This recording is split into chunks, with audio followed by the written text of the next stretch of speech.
O caos da besta fera de Serra Talhada. Lá para a banda de Serra Talhada existia um caba chamado Agenor, que tava de namoro arranjado com uma moça por nome Juventina.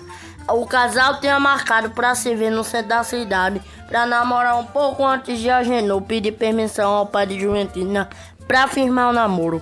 Assim feito, os dois passaram a tarde todinha de namoro e conversa e nem perceberam que já tinha anoitecido. Quando vieram se dar por conta, já era a boca da noite. Então decidiram ir embora o mais rápido possível. Só que Agenor nunca tinha ido na casa de Juventina e mal sabia o coitado que a moça morava muito longe, a bem dizer, se escondia a mó de légua no centro da cidade. Quanto mais os dois andavam, mais mato e caminho aparecia pela frente. Até que no fim da estrada apareceu uma casa. Chegando, Agenor falou logo: "Tem que ir embora, Juventina, já são mais de 10 horas da noite." A verdade é que Agenor estava com mais medo de encarar o pai da moça, nunca tinha visto na vida, do que encarar o caminho escuro da volta. Mas Juventina lhe disse: "Homem, mais de 10 horas da noite, para você voltar sozinho, muita coisa estranha acontece por esses caminhos." E de repente o pai de Juventina apareceu armado com espingarda. "Que pouca vergonha é essa, dona Juventina? Isso é hora de moça direita chegar em casa? Chega mais pra lá pra eu dar um tiro na caixa dos peitos desse cabra foito." Nisso Juventina gritou: "Calma, pai, ele só veio me trazer em casa e veio pedir permissão pra namorar comigo pro senhor." "E é? Pois vai desembuchando antes de eu dar o primeiro tiro, seu caba." "Calma, seu Francisco, eu só vim pedir permissão ao senhor pra namorar sua filha." "E quem é você? Você é um caba direito?" perguntou o seu Francisco. "Sim, eu sou homem trabalhador, respeitador e temente a Deus."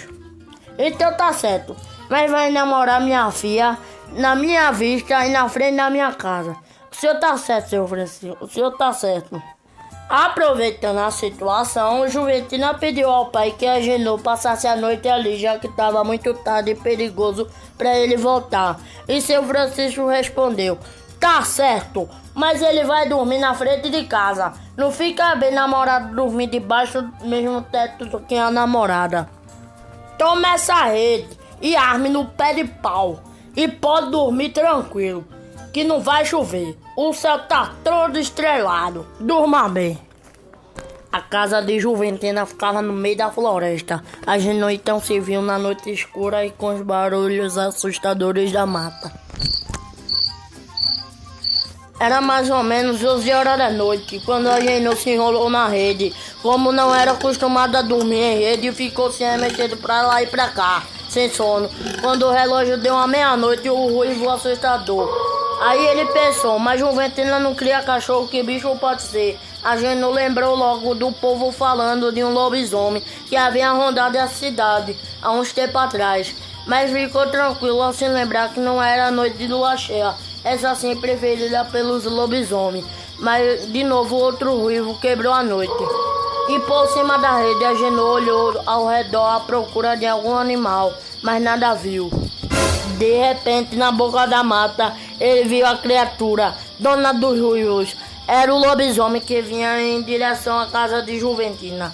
"Valei-me nosso Senhor Jesus Cristo", pensou Agenor, já que não podia falar, pois tinha perdido a fala com o susto que levou.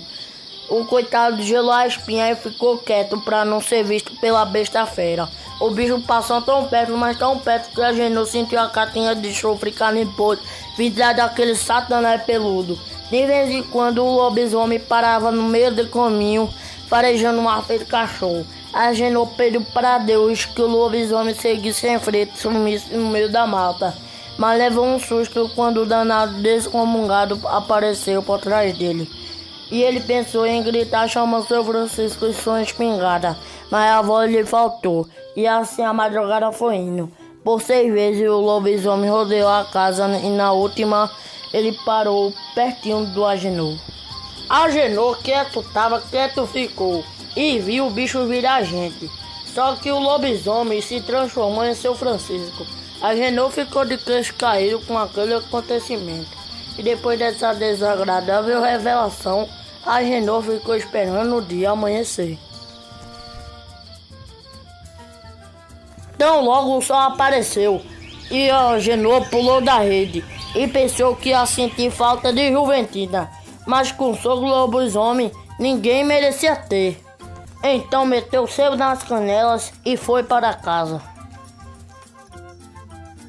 Pouco depois, Juventina acordou e foi procurar pelo seu amor, mas na rede não tinha ninguém.